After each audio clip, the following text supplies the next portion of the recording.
What if I told you, you are not the voice in your head? From the moment you wake up, it begins an endless stream of thoughts, whispering narratives, opinions, fears, and plans. It tells you who you are, what others think of you, what you should fear, and what you must do next. It never stops. And the strangest part? You believe it. But here's a radical idea, one that has echoed through ancient temples, meditation halls, and modern neuroscience labs alike.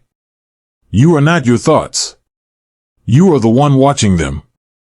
This realization, simple as it may seem, has the power to transform your life. It can dissolve anxiety, heal old wounds, and awaken a peace that no amount of success, praise, or productivity can ever give you. The Buddha once said, nothing whatsoever should be clung to as I or mind. Yet, we cling, desperately, to every passing thought as if it defines our essence. We mistake the storm in our mind for the sky itself. But what if there's another way to live? What if your true nature is not the noise, but the silence underneath it? This isn't a call to escape life, but an invitation to truly meet it, for the first time, not through the filters of fear and thought, but through the clear lens of awareness. In this journey, we will explore why thoughts are not the enemy, but our mistaken identification with them is. We'll draw from Buddhist wisdom, real-world stories, and deep personal reflection to uncover a truth most people never realize in their lifetime. You can stop being your thoughts. You can start watching them. And in that stillness, you can finally be free. Part 1. The Great Illusion, Mistaking Thoughts for Self. We live in a world ruled not by reality, but by perception. A world where one passing thought can spiral into a narrative that shapes how we see ourselves for days, weeks, or even years. A friend doesn't reply to your message. Your mind whispers, they must be upset with me. You feel hurt. The mind adds, I'm always the one who cares more. Now the sadness turns to resentment. Eventually, you stop reaching out. But did any of that truly happen? Or did you simply fall under the spell of your own thoughts? The silent puppeteer.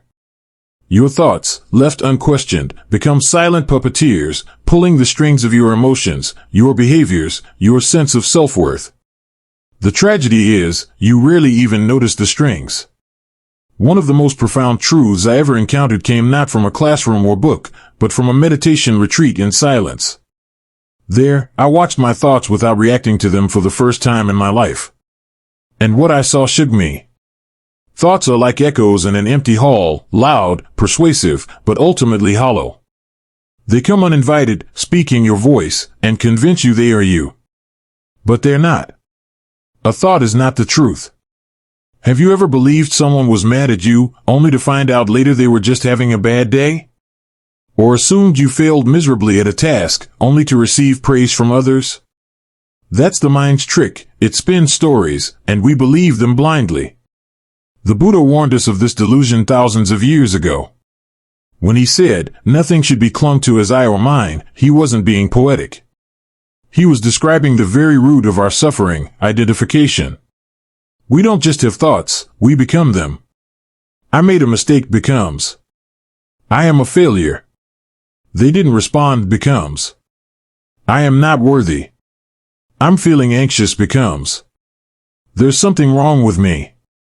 But in truth, thoughts are no more you than clouds or the sky. They come. They go. They shift shapes. And the sky remains unchanged. Story, the girl who believed the thought. There was once a young woman I knew who always carried the belief that she wasn't enough. She couldn't remember exactly when it started, maybe in childhood, when her father left, or in school, when she was overlooked.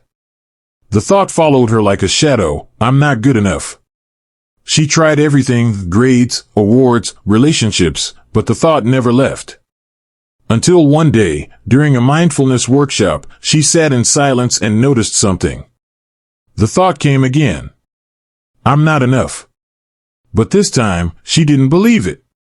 She just watched it float by. She realized, this thought isn't mine. It's just, here. And for the first time, she felt peace. You are the watcher, not the thought. So the real question becomes, If you can observe your thoughts, who is doing the observing? That observer, that silent space of awareness, is your true self. It's the calm behind the storm, the stillness beneath the surface. And it's always been there. It's just been drowned out by the voice of the mind, speaking louder than everything else. When you stop identifying with thoughts, a space opens up. In that space, something miraculous happens. You begin to experience life not through the lens of judgment, fear, or desire, but directly as it is. That's where we're headed. But to go there, we must first understand how the mind works and why it so often deceives us. Part 2, The Mind, Master Storyteller, Reluctant Servant. The mind is a brilliant storyteller. It weaves narratives faster than we can blink. And we don't just listen, we live inside them. We act according to them. We shape our future based on their scripts. But here's the paradox: what makes the mind powerful also makes it dangerous. It doesn't just observe the world, it interprets it. And that interpretation is often filtered through wounds, fears, memories, and outdated beliefs. Same event, different minds, different realities. Imagine two people walking down a street. A stranger walks past and gives a cold, expressionless glance. The first person thinks, "Did I do something wrong? They must not like me." The second person thinks, "Poor soul. Maybe they're having a rough day." Same moment. Same glance. Entirely different inner realities. So where did the suffering begin? Not in the stranger's eyes, but in the interpretation, the story. This is the power and trap of thought. It turns neutral events into emotional experiences. The roots of our mental habits. Thoughts don't just appear randomly. They have roots. Some come from childhood conditioning. Some from past traumas. Some from unconscious cultural programming.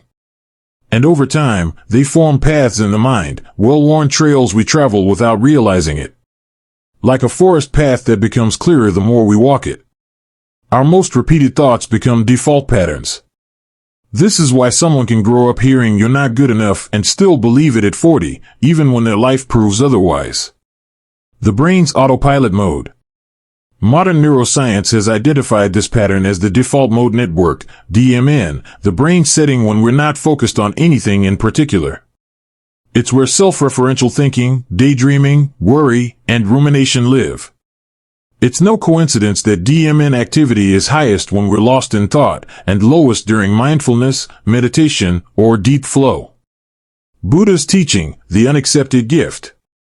One of my favorite Buddhist stories illustrates how much power we unknowingly give to thought. A man came to the Buddha, angry and bitter. He insulted him, mocked his teaching, and tried to provoke him. But the Buddha sat calmly. Finally, the man asked, "Why don't you respond?"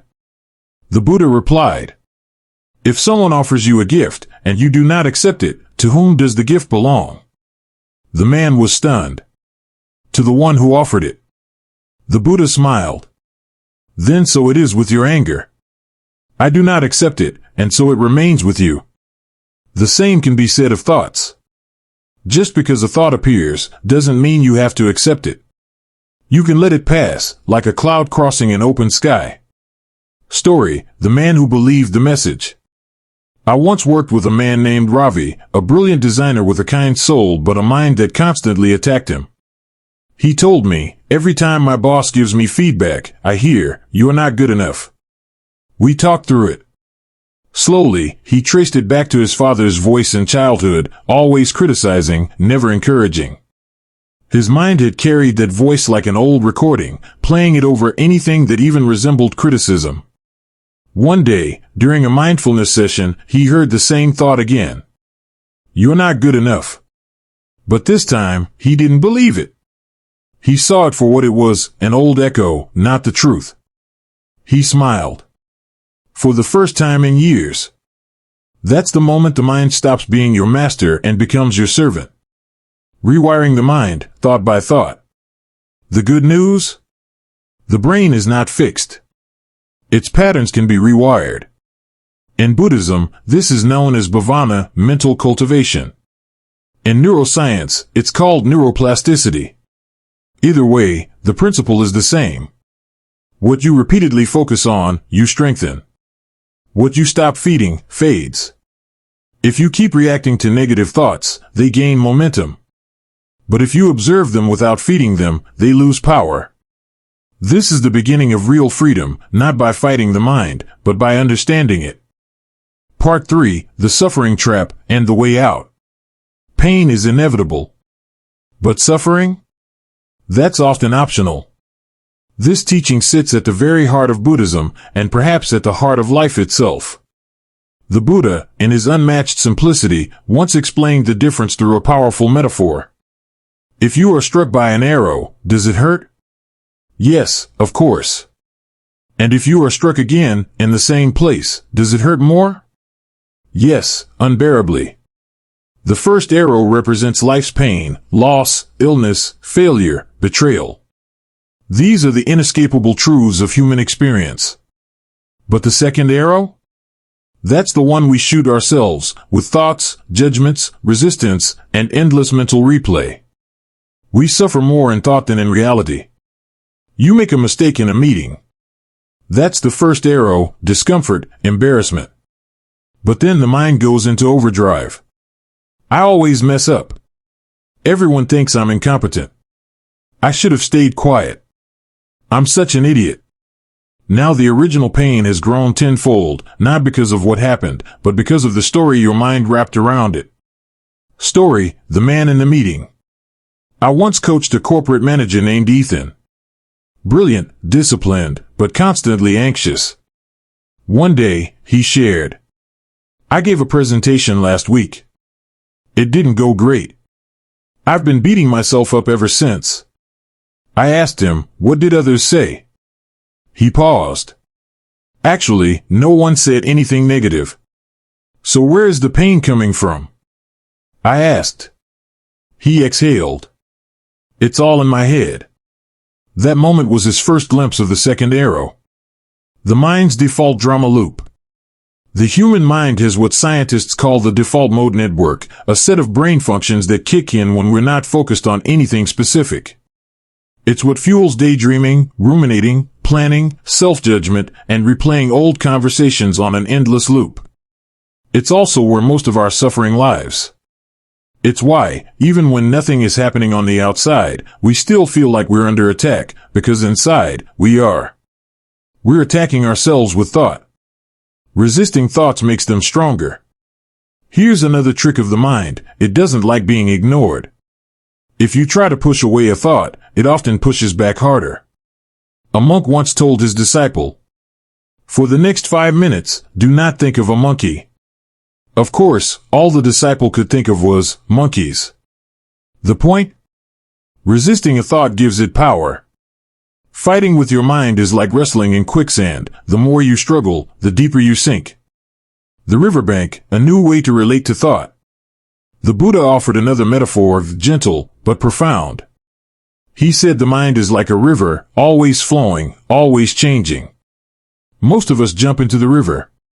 We're swept away by thoughts, dragged under by emotions. But there's another way, stand on the riverbank. Watch the water flow. Don't try to stop it. Don't try to control it. Just observe. And slowly, you will see, you're not the river. You're the one watching. This is not giving up. This is wise acceptance. It's not weakness, it's liberation. Story, The Sleepless Night. One of my students once came to me, exhausted. I haven't slept in days, she said. Every time I try to sleep, my mind won't shut up. I asked her, what do you do when the thoughts come? I fight them. I get frustrated. I try harder to fall asleep. And I told her something simple. What if you stopped trying to sleep and just let the thoughts be? That night, she didn't resist. She lay down, watched the mind wander, and gently returned to her breath. She fell asleep. The peace came not because the thought stopped, but because she stopped chasing peace. See, don't add. The Buddha gave his disciple Baiya one of the shortest, yet most powerful instructions in all of Buddhist literature. In the seeing, there is only the seeing. In the heard, only the heard. In the thought, only the thought. What does this mean? It means, see things as they are, without the added commentary, the unnecessary narrative, the mental noise. Someone frowns at you?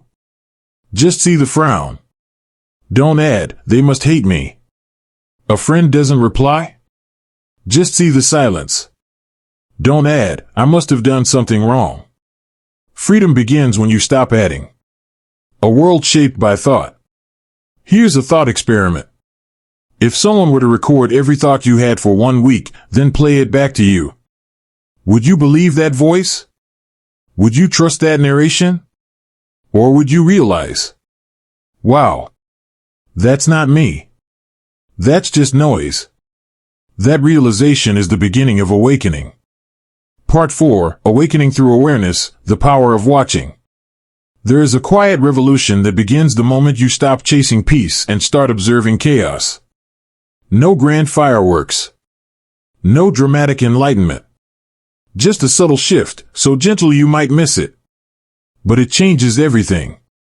It's the moment when, for the first time, you see a thought arise and instead of reacting, you say, there it is. That's it. The beginning of freedom. Vipassana, seeing things as they are. The Buddha didn't teach us to stop thinking. He taught us to stop believing everything we think. His tool for this? Vipassana, a word that means clear seeing. In Vipassana meditation, you sit still, close your eyes, and focus on the natural rhythm of your breath. As thoughts arise, and they always do, you notice them. You don't judge. You don't chase. You don't push away. You simply observe. Over time, something miraculous happens. You begin to see thoughts for what they are. Not commands. Not facts. Not truth.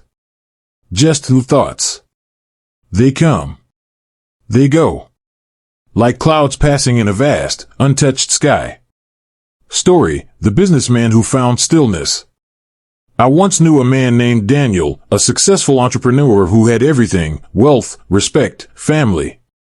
But inside, he was always restless. My mind never stops, he told me. Even in moments of happiness, I'm already thinking of the next thing. He joined a silent retreat. For the first 3 days, he was miserable.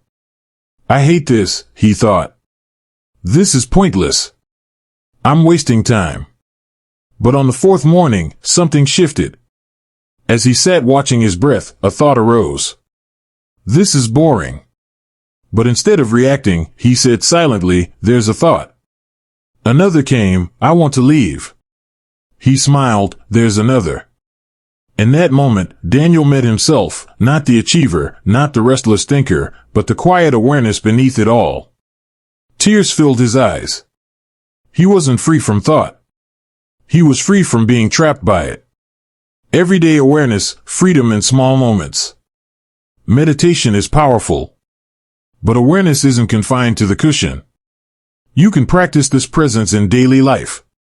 When someone criticizes you, pause. Notice the thought rising, I'm not enough.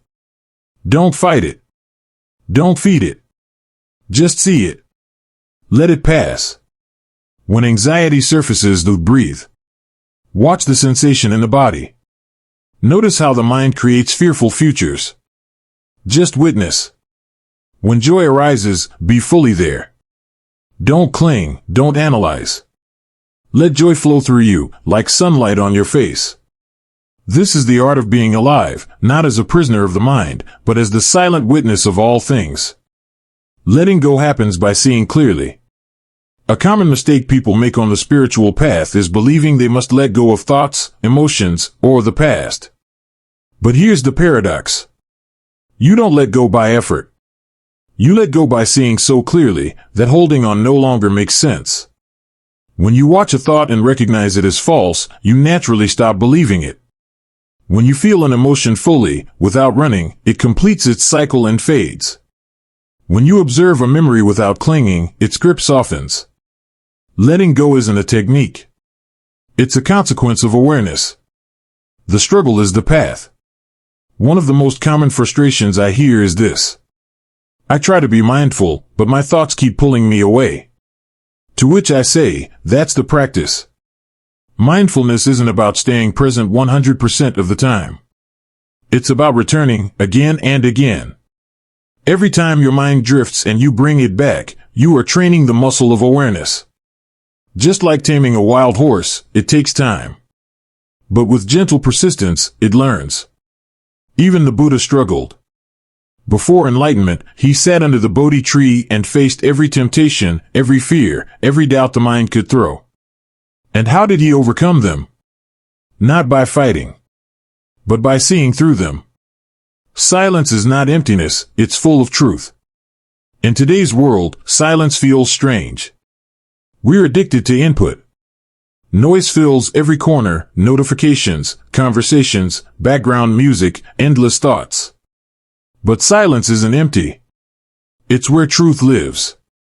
Sit with yourself. Just you and your breath. Let the thoughts come. Let them go. In that stillness, something ancient awakens. A presence that is not touched by time. A self that is not a thought. A peace that doesn't depend on external conditions. This is not escape. This is homecoming. The wise watcher within you. The goal is not to destroy the mind, it's a beautiful tool. But like fire, it must be used wisely. The mind is a servant, not a master. When you watch it, it obeys. When you believe it blindly, it rules. And when it rules, suffering follows. But the moment you begin to watch with compassion, the mind relaxes. The stories soften. Space opens. And in that space, you awaken. Part 5, Living Beyond Thought, The Return to Presence. Imagine waking up one day and realizing that your mind is still active, but you are no longer its prisoner. Thoughts still come, but they no longer define you. Emotions still rise, but they no longer drown you. Challenges still appear, but they no longer consume your peace. This is not a fantasy. This is what life looks like when you stop being your thoughts and start watching them. And slowly, almost imperceptibly, a shift takes place. You begin to live in the present, not in memory, not in fantasy, but in the sacred now. And for the first time in your life, you truly meet the world as it is. The end of struggle, the beginning of stillness. Most people live as if they are in constant negotiation with reality. This shouldn't be happening. I wish I had done things differently. What if things go wrong? These inner battles are exhausting. They consume our energy, distort our perception, and rob us of joy. But when we become aware of the mind's tendency to resist, something miraculous happens. We stop struggling. We start seeing. And in that clarity, suffering loses its grip. True freedom is not what you think. Freedom is not the absence of problems. It's the presence of awareness amidst them. It's not about becoming a perfect monk who never feels anger, sadness, or fear. It's about recognizing those emotions the moment they arise, without being hijacked by them. It's about saying, there's anger, and breathing with it, not as a slave to the story, but as the master of your inner space. This freedom is subtle, but it's more valuable than gold. Story, the woman who finally let go. Sophia was a mother, a nurse, and for years, a perfectionist. Her mind never rested. She worried about her children's future, her past mistakes, her aging parents, her aging self. She came to a meditation group not to seek enlightenment, but simply to find peace. Weeks passed. She struggled. Her thoughts screamed louder than ever. But then, one evening, sitting on her cushion, something shifted. A thought arose. You're not doing this right. She almost reacted. But instead, she smiled. Hello, old friend, she whispered. You can stay, or you can go. I'm okay either way. And in that moment, she was free. What awaits beyond the mind? So what's left when thoughts no longer define you? What happens when you don't cling to every fear, memory, or opinion? What remains is the most precious thing you'll ever rediscover. presence, stillness, peace. You start to enjoy the simplicity of being. The feel of sunlight on your skin. The sound of rain tapping on a window. The quiet space between two heartbeats. You start to meet people not as roles or stories, but as sacred reflections of the same awareness. You begin to see yourself, not as the mind's narrative, but as the sky that holds every cloud without clinging. This is a practice, not a perfect state. Let's be honest, the mind won't suddenly go silent. Old habits will return. Thoughts will still mislead. But now, you'll know the truth. You'll know that thoughts are not truth. That emotions are not enemies. That stillness is always one breath away. And every time you forget, you can simply begin again. This path is not about never falling, it's about falling mindfully and standing up with grace. Final reflection, you are the sky. Let me leave you with one image, one that has guided many along the path. You are not the storm. You are the sky that holds it. The clouds will come. The thunder will roll. But the sky remains untouched. Your awareness, silent, spacious, still, is that sky. And once you've tasted life from this place, there is no going back. Only forward, into deeper clarity, deeper freedom, deeper love. Closing words, come home to yourself. You've carried your thoughts for so long, believing they were you. But now, maybe, just maybe, you've seen the truth. That underneath the noise. Beneath the chaos. Before the story begins. There is you. Not a thought. Not a label. Not a role. Just pure, present, awake awareness. Come home to that. Live from that. And let your life unfold, not from fear, but from freedom. Stop being your thoughts. Start watching them. And in the watching, become free.